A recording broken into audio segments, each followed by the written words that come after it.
in 6.5, we are looking at angle of elevation and depression. So the lesson objectives: apply angles of elevation and angles of depression to solve for missing angles and side lengths in real-world problems. So the angle of elevation of an object as seen by an observer is the angle between the horizontal line from the object to the observer's eye line of sight. So if we are standing down here and we're looking up at some object, then our angle of elevation is the angle right here. All right, so the angle of depression would be if we're looking down at something.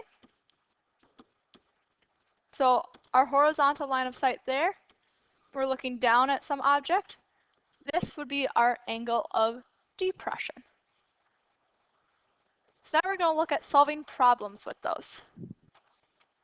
So if we have a tree, draw out your tree on your notes there, and it's casting a shadow 25 feet long, and the angle of elevation from the tip of the shadow to the top of the tree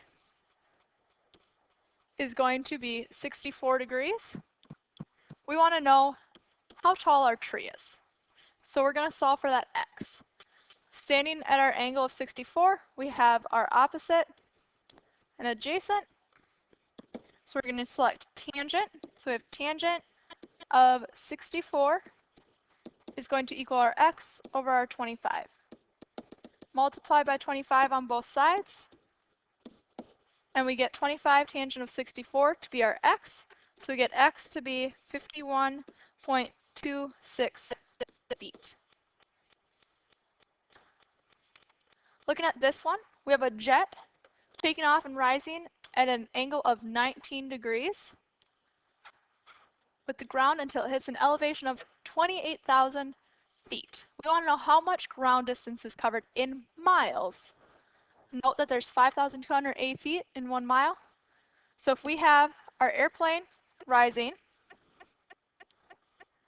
at a 19-degree angle, and it's rising until it's 28,000 feet in the air, we can convert our 28,000 feet to miles by dividing by our 5,280 feet. And so that's going to give us approximately 5.3 miles. And then we want to know how much ground distance was covered.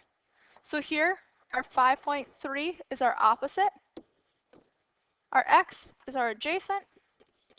So we're going to set up the tangent of 19 equals our opposite, our 5.3, over our adjacent x. Swapping those, we get x to be 5.3 divided by the tangent of 19. And so solving for that, typing it into our calculators, we'll get that to be about 15.4 miles. So that's saying that as the plane rose at a 19-degree angle for 5.3 miles, it went a distance of 15.4 miles on the ground. All right, now we're looking at from the top of a vertical cliff. So if we're standing on the top of the cliff here, and the cliff is 40 meters high, the angle of depression of an object is level with the base of the cliff is 34 degrees. So remember, our angle of depression here is this angle right here, so that's 34 degrees. And we want to know how far the object is from the base of the cliff. So if our object is sitting down here, we want to know this length right here. Now, there are a couple ways we can do this, but note that these lines here are parallel, giving me alternate interior angles with these two.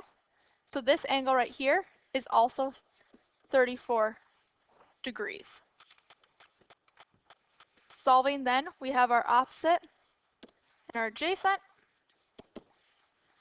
And so we can get that the tangent of 34 equals 40 over x.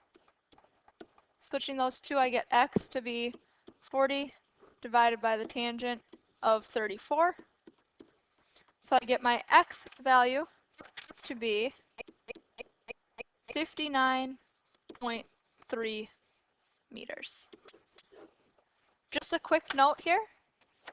If you can't jump straight from our alternate interior angles, note that this is a 90-degree angle.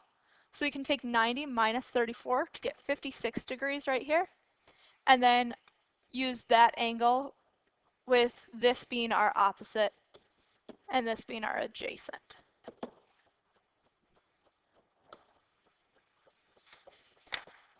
All right, so we have the pilot sights the beginning of the runway and must approach at a 5-degree angle of depression. If the plane is 182 kilometers from the beginning of the runway in ground distance, what is the plane's height and altitude in the air? So we have an airplane here, and we have a runway out in front of it. So if the airplane spots the tip of the runway here with an angle of depression of 5 degrees, and then that is 182 kilometers on the ground in front of it, we want to know how high the plane is.